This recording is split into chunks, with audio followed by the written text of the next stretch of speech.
Press वार्ता बहुत ही महत्वपूर्ण मुद्दे पर है, जिस मुद्दे पर कोरोना के संकट के समय में सबसे ज्यादा दर्द दिल्ली वासियों ने झेला है और उन सारे झूठों, दिल्ली सरकार ने जो झूठ बोला, जो नाकामी दिखाई, उस सब का आईना दिखाने के लिए आज हम यहाँ एकत्र हुए। कहते हैं कि चाहे सोने के फ्रेम में जड़ दो, लेकिन आईना कभी झूठ नहीं बोलता है। और एक विपक्ष के नाते आईना दिखाना, दिल्ली सरकार की नाकामियों का आईना दिखाना हमारा कर्तव्य है। और शायद अगर दिल्ली सरकार समय रहते ये सब काम नहीं करती तो दिल्ली में हजारों लोगों की जानें बच सकती थी। केजरीवाल सरकार की कालाबाजारी के कारण दिल्ली में हजारों लोगों की जानें गई हैं। दिल्ली में केंद्र सरकार ने रेमडेसिविर इंजेक्शन हो या जीवन रक्षक दवाई हो, वो सारी दिल्ली सरकार को सुविधाएं दी, उनको सप्लाई की है। लेकिन दिल्ली सरकार की लापरवाही के चलते रेमडेसिविर इंजेक्शन की कालाबाजारी हो, जीवन रक्षक दवाओं की कालाबाजारी हो, या उसकी जिसकी कमी से दिल्ली की जनता को हिला दिया, अर्थात ऑक्सीजन, इसकी भी कालाबाजारी होती रही, लेकिन दिल्ली सरकार कुछ नहीं कर पाई। मैं आपको बताना चाहता हूं कि केंद्र सरकार ने दिल्ली सरकार को 1,69,000 रेमडेसिविर इंजेक्शन दिए, लेकिन दिल्ली सरकार ने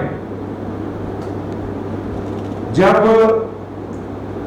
इसका कोर्ट में उन्होंने विवरण दिया, जब उन्होंने आरटीआई का जवाब दिया, तो मात्र 57,000 इंजेक्शन ही उन्होंने बताया कि हमें मिले हैं।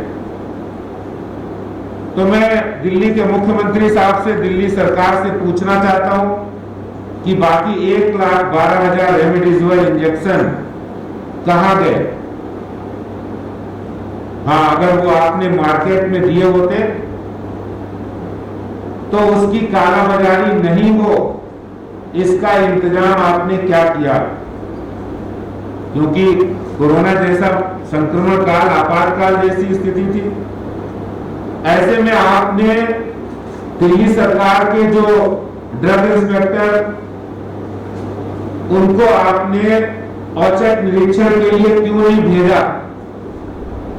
और अगर ड्रग इंस्पेक्टर ने उस समय औचक निरीक्षण किया है तो उसका भी जानकारी दिल्ली की जनता जानना चाहती है। क्योंकि रेमडेसिविर इंजेक्शन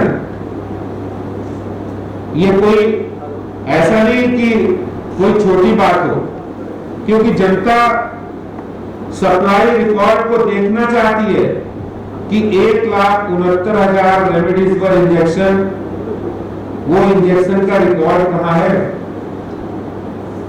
इसका अर्थ है कि आपने कालाबाजारी होने के लिए फ्री छोड़ दिया, अपने तंत्र को ही नहीं मजबूत किया। और आश्चर्य की बात कब होती है जब ऑनरेबल हाईकोर्ट 27 अप्रैल को दिल्ली सरकार से कहती है कि आप इसकी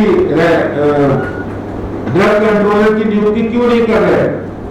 तो भी आपने ड्रग कंट्रोलर की नियुक्ति नहीं की, क्योंकि आपकी तो नियत में पूरा कर रहा है। आपने जो नंबर ऑनलाइन सरकार के द्वारा जारी किया गया, वो चाहे लैंडलाइन नंबर हो, वो भी काम नहीं कर रहा था। वो फंक्शनल है या नहीं है, इसके लिए भी आपने कोई कदम नहीं उठाया।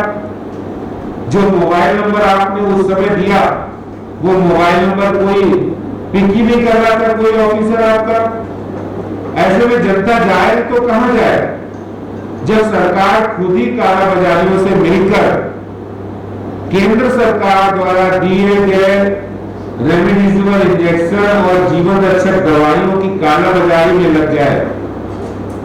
आप सोचिए, 6 डोज का प्रिस्क्रिप्शन होता है, लेकिन किसी को इंजेक्शन अवेलेबल नहीं हो रहा था। अगर 2 डोज मिल गए तो 4 नहीं मिल रहे थे। खुलेआम ब्लैक मार्केटिंग हो रही थी और लोगों ने देखा है सोशल मीडिया पर, इंस्टाग्राम पर इसका खुलेआम खेल चल रहा था। कोई 40,000 में बिक रहा है इंजेक्शन, तो कोई 70,000 में खरीद रहा। अब भाई दिल्ली में किसी व्यक्ति को मुसीबत में है, उसको जान बचाने के लिए जरूरत है, तो वो खरीदेगा, कैसे भी कर्जा लेकर कैसे भी खरीदेगा। लेकिन दिल्ली सरकार से मैं पूछना चाहता हूं कि आपने उसके लिए क्या कार्रवाई की, आपने क्या कदम उठाए, दिल्ली की जनता जानना चाहती है। और ऐसा नहीं कि मैं ये कह रहा हूं कि ये तथ्यों से परे बात है। अगर तथ्यों से परे होती तो दिल्ली पुलिस ने 303 केस दर्ज किए हैं कालाबाजारी के और 153 लोगों को गिरफ्तार किया है। आंकड़े हैं मेरे पास, 303 लोगों की FIR हुई है, 153 लोग गिरफ्तार हुए हैं। इसका सीधा अर्थ है कि दिल्ली सरकार ने कालाबाजारियों के खिलाफ कोई कार्रवाई नहीं की। इनका सरकारी तंत्र, वो चाहे ड्रग कंट्रोलर हो या फिर ड्रग इंस्पेक्टर हो, उन्होंने कोई छापेमारी नहीं की, कोई औचक निरीक्षण नहीं किया। आप सोचिए, अगर अनुमान हम करें, अगर हम इसका कैलकुलेशन करें कि 1,12,000 इंजेक्शन जो मार्केट में उसकी आम कीमत है, MRP 2,500 के आसपास है, वो 35,000 का, 40,000 का, 70,000 का बिक रहा। अगर 35,000 भी हम उसकी मान ले तो 292 करोड़ होते हैं। दिल्ली सरकार को जवाब देना पड़ेगा कि आपने कालाबाजारियों से मिली भगत करके 1,12,000 इंजेक्शन कहां किए, उसका हिसाब देना पड़ेगा। यानी 292 करोड़ रुपया इन कालाबाजारियों से मिलकर दिल्ली सरकार और केंद्र सरकार ने इंजेक्शन दी दिल्ली की जनता को जान बचाने के लिए, और उन इंजेक्शन को कालाबाजारियों के हाथ में सौंपकर, क्योंकि अगर कोई हिसाब नहीं आपके पास है, आप 1,69,000 में सिर्फ 57,000 का हिसाब ले रहे हैं, तो इसका सीधा अर्थ है 1,12,000 आपने कालाबाजारियों को सौंप दिए और वो 292 करोड़ रुपए होते हैं। इसका जवाब दिल्ली के मुख्यमंत्री जी को देना पड़ेगा, भाग नहीं सकते हैं। दिल्ली की जनता के संकट के समय, जिस समय दिल्ली की जनता संकट में थी, उस समय इस तरह के दिल्ली सरकार फेल हो जाना, और मैं कहता हूं कि सच बढ़े या घटे, सच नहीं रहता, लेकिन झूठ की कोई इंतहा नहीं होती है, झूठ की कोई सीमा नहीं होती है। दिल्ली सरकार में भी वही झूठ बोले जा रहे थे। ऑक्सीजन की अगर हम बात करें तो ऑक्सीजन, पहले ऐसा अफरा तफरी का माहौल पैदा करना कि ऑक्सीजन केंद्र दे रही है, आपके पास लेने के लिए कंटेनर नहीं, आप ऑक्सीजन की शॉर्टेज, आर्टिफिशियल शॉर्टेज करा के लोगों के अंदर भय का माहौल हो रहा है, क्योंकि लोग कह रहे हैं कि ऑक्सीजन ऑक्सीजन ऑक्सीजन ऑक्सीजन मिल नहीं रही। आपके खुद आम आदमी पार्टी के MLA, खुद आम आदमी पार्टी के लोग, आपके गुर्गे, वो ऑक्सीजन की कालाबाजारी कर रहे थे, ऑक्सीजन की होर्डिंग कर रहे थे। लेकिन दिल्ली सरकार ऑक्सीजन की प्रोक्योरमेंट और सप्लाई डिस्ट्रीब्यूशन कुछ नहीं कर पाए।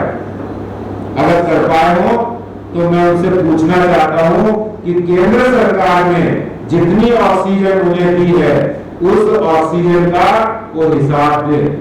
कितनी ऑक्सीजन दी, क्योंकि आपने तो आर्टिफिशियल ऑक्सीजन की शॉर्टेज कर दी और उसके कारण से इतना दिल्ली की जनता के अंदर भय हो गया कि वो किसी भी कीमत पर ऑक्सीजन को खरीदना चाहते थे, क्योंकि ऑक्सीजन तो जीवन हो गई, लाइफ लाइन हो गई थी। और उसके कारण से लोगों ने ऑक्सीजन सिलेंडर, जो 2000 रुपए का ऑक्सीजन सिलेंडर मिलता है, उसको 70,000, 1 लाख, 1.25 लाख इतने रुपए में खरीदना पड़ा उन्हें। लोगों को ऑक्सीजन का डिस्ट्रीब्यूशन का सिस्टम नहीं पता था, इसके कारण से लोग लाइन में खड़े रहे और जब उनका नंबर आया तो उनको ऑक्सीजन नहीं मिली, जिसके कारण से उनके परिजनों को जान गंवानी पड़ी। ये आपकी असलियत है कि दिल्ली वासी इतने डर गए कि वो किसी भी कीमत पर खरीदना चाहते थे। और इसीलिए मैं दिल्ली के मुख्यमंत्री से, दिल्ली सरकार से पूछना चाहता हूं कि आपका डिस्ट्रीब्यूशन का बेसिस क्या था, आपने क्या रिकॉर्ड रखा, आपने अपने डीएम, एसडीएम उस समय क्या कर रहे थे, कितने छापे मारे गए, कितने सिलेंडर जब्त हुए, उसका विवरण, उसकी जानकारी दिल्ली की जनता जानना चाहती है।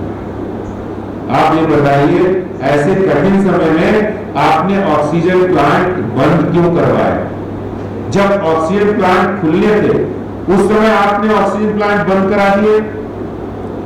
अगर आपको इतना ही काम नहीं करना आता है, लेकिन ऐसा भी नहीं कह सकते काम नहीं करना आता है, क्योंकि उस समय जब दिल्ली में लोगों को घर घर मेडिसिन की जरूरत थी, वो तो आप कर नहीं पाए, लेकिन इस समय दिल्ली में घर घर शराब बटे, इसकी आपने तैयारी जरूर कर ली है, इसके लिए आपने इंतजाम जरूर कर लिए कि शराब डिलीवर कैसे हो।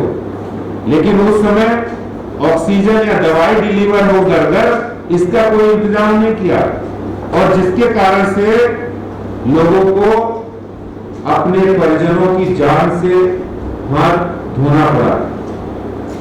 कमाल करते हैं केजरीवाल जी, आप दिल्ली की जनता, आप लोगों की दिल्ली के अंदर लाशों पर राजनीति कर रहे हैं, करते रहे। दिल्ली के अंदर क्या आपको ये नहीं लगता कि उनकी आवाज आपको रात में सोने देती है? मुख्यमंत्री जी, आपको जवाब तो देना ही पड़ेगा। जो आपने लापरवाही बरती है, प्रशासनिक लापरवाही बरती है, केंद्र से मिली ऑक्सीजन हो या रेमडेसिविर इंजेक्शन हो या जीवन रक्षक दवाइयां हो, उनका हिसाब आपको देना पड़ेगा। मैं एक वीडियो कहूंगा कि वो चलाएं, आपको पता लगेगा, क्योंकि जो बातें हमने कही है वो सारी बातें हमारे पास बहुत सारे उसके तथ्य है, प्रूफ है, वो आंकड़े हैं, लोगों के खुद के वीडियो है जिन्होंने वो उस समय का मंजर देखा है। मैं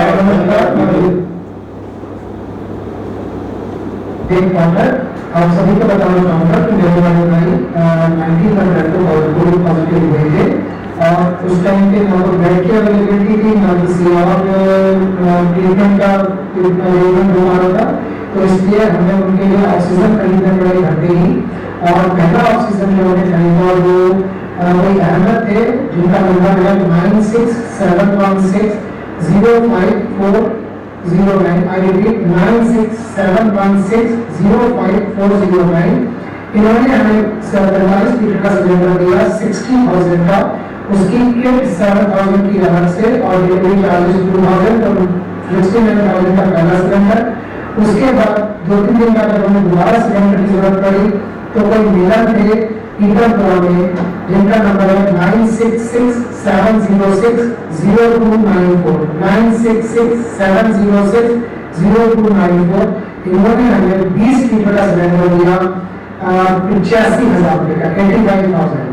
तो हमारे तो बहुत दिक्कत थी, लेकिन क्या करें, होता है भाई की जाने का रास्ता नहीं था, इसलिए हमने ये सिलेंडर खरीदे ब्लैक मार्केट से, और डैमेज काफी रहा। हालांकि भाई की डेथ हुई लेकिन ये करने के लिए धन्यवाद। देखा आपने किस तरह से दिल्ली की जनता उस समय दर्द से उस दर्द को झेल रही थी। मैं दिल्ली के मुख्यमंत्री से पूछना चाहता हूं कि आप प्रेस कॉन्फ्रेंस करते हैं, अपना मासूम सा चेहरा लेकर आते हैं, मैं उनसे एक सवाल करना चाहता हूं कि शब्दों में मिठास भर के दोगलापन लाते हो कैसे?